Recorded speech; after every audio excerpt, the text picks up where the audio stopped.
Thank you so much, members of the press. This is a statement by the press statement by the members of North Eastern Parliamentary Group. We, the leaders from Northern Kenya, wish to strongly and unequivocally condemn the recent inflammatory, reckless, and dangerous divisive remarks made by Governor George Natembeya of Trans Nzoia and Mr. Stephen Kalonzo Musyoka concerning President William Ruto's crucial proclamation on 5th February 2025, which rightfully rescinded and scrapped off the long-standing unjust and discriminatory vetting process long imposed on Kenyans from Northern Kenya. The decision to abolish this discriminatory and unconstitutional vetting practice was undeniably overdue, and yet profoundly necessary as a corrective measure that reaffirms and protects the constitutional rights of all Kenyans, most notably those from Northern Kenya region and other border communities.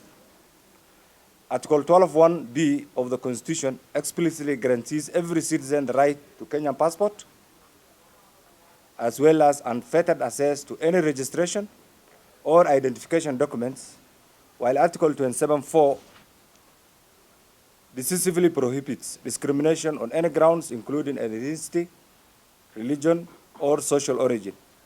These constitutional safeguards are non-negotiable and should never be subjected to distortions of discriminatory procedures. Furthermore, it's crucial to underscore that the President's proclamation was not solely a measure intended for Northern Kenya, but rather a far-reaching reform that offers far-needed relief to over 14 border counties across the nation. This includes, unfortunately or fortunately, Governor Natembeya's Trans Nzoia County, which shares a significant border with Uganda, and you all know it. You know the population, you know how it is. One must question Governor Natembeya's apparent refusal to associate himself with the President's proclamation with the border benefits it brings to his own Trans Nzoia County, which shares a vital border with Uganda. Why then has Governor Natembeya chosen to direct his rage towards this positive impact this reform could have on his constituents, but instead unleash a barrage of personal attacks against the pastoralist communities? You can only speculate. Why will he do it? Is it because he is a product of the dreaded provisional administration, or because he has other motives? Why not even support issues that benefit his own county? That's a question that I think each one of every rightful thinking Kenyan should ask himself or herself. It must go on record that this fair and progressive process, as outlined by the President, offers far-reaching relief to numerous border counties, including his own. It promotes fairness and equity for all Kenyans, especially those in border regions who have historically had challenges of restricted movement and economic marginalization. It is perplexing that the governor, instead of celebrating this unifying step towards greater national cohesion and unity, has instead sought to sow seeds of division, foiling unwarranted hostility towards communities that stand to benefit from these reforms that should in fact be the cause for collective support, solidarity, and celebration. You're all aware. You look at across Kenya here, how many communities live up along the borders? Not only the Somalis. We have Tavetas along the Kenya-Tanzania border. We have the Luos in Kenya, in Tanzania, in Uganda, in Southern Sudan. We have the Turkanas in Southern Sudan, Ethiopia, Kenya. You have the Ormos in Kenya and Ethiopia, and many other communities. Why should it be an issue? And two, have we not all participated and voted for the current Constitution in 2010? Why will we oppose the operationalization of clear provision, clear articles, like Article 27, when it's being done right now? It ought to have been done actually by President Kibaki immediately after August 2010 Constitution. So the President's bold action serves not only to rectify historical injustices in Northern Kenya, but also foster national cohesion and support the livelihood of communities across the entire country. For far too long, the border counties, specifically the border counties of Northern Kenya, have extremely suffered under suffocation of cloud of unfair, discriminatory vetting which subjected the citizens to unwarranted and humiliating scrutiny, rendering them effectively stateless within their own country. You're also aware that there are particular laws, like the Indemnity Act of 1967. It was enacted purposely to indemnify the soldiers who are serving in northern Kenya. Has it ever happened to any other community? It has never happened. You're also aware that we have had the District Contagious Act. We have had the screening procedures. All these processes were tailor-made for the people of Kenya. Under this era, during this time, when everybody is living under this progressive constitution, those who are wishing for the people of northern Kenya to still be subject to those discriminatory laws are unfair, unreasonable, and I think are living in their own world and must accept the reality that Kenya belongs to all the 47 tribes and no community should be excluded. The President's courageous decision to rectify this grievous injustice stands squarely in line with the provisions of Article 19.2, which underscores that ultimate purpose of recognizing and safeguarding human rights is to preserve the inherent dignity of individuals and promote essential ideals of social justice, which is a critical component of any society. The inflammatory and deeply harmful statements made on 8 February are not only reckless, but also profoundly dangerous. Because national cohesion is very important. We are all aware. We all come from regions. We all have tribes. We all have our ethnic identities. But what brings us together is this flag under this sovereign republic called Kenya. And this must not be negated at any time, because that's what holds us together. That is the fabric. That is the fabric that holds the Kenyan society together, notwithstanding their diverse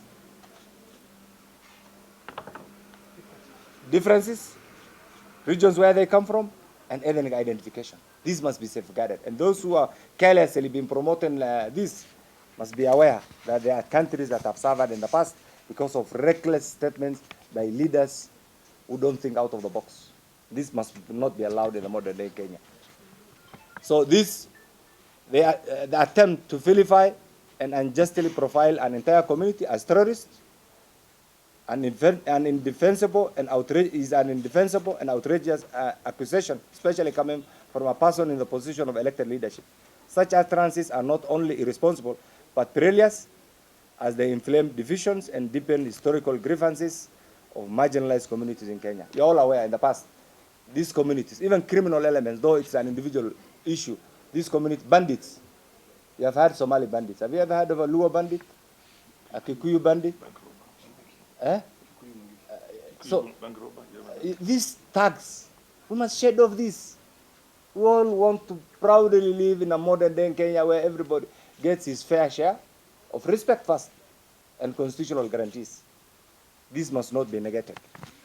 Citizenship and the right to identification enshrined under Article 12(1)(b) of the Constitution are not privileges subject to arbitrary or discriminatory scrutiny. They are inalienable constitutional rights that must never be violated by suppressive and punitive vetting process. You're all aware, the Citizenship Act actually was first enacted in 1948 by the British government for the African communities.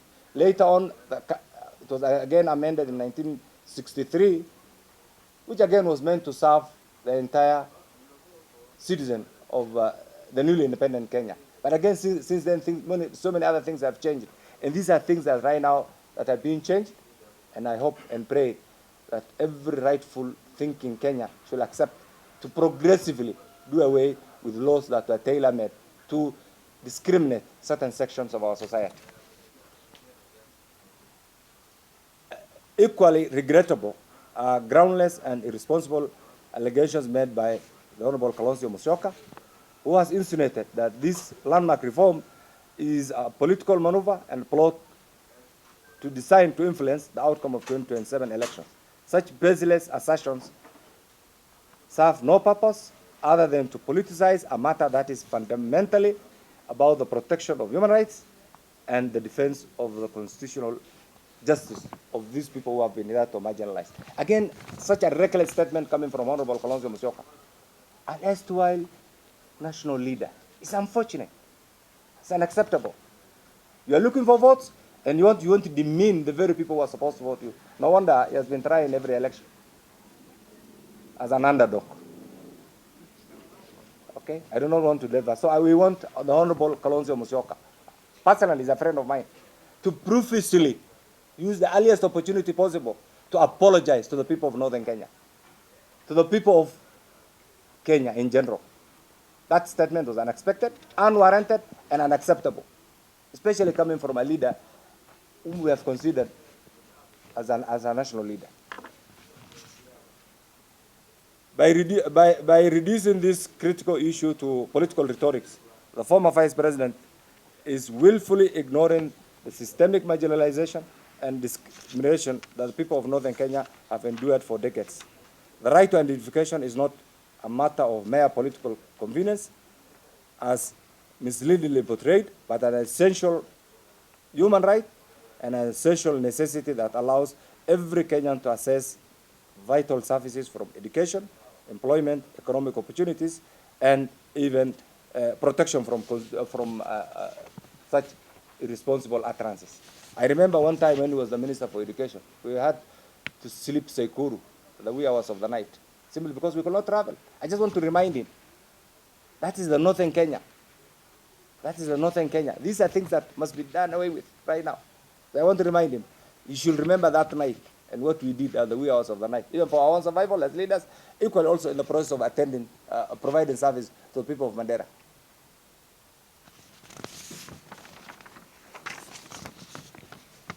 It's our collective and resolute appeal to all Kenyans to renounce such reckless and incendiary rhetorics which only exacerbates national divisions and threaten to undermine the unity we have so adversely forged.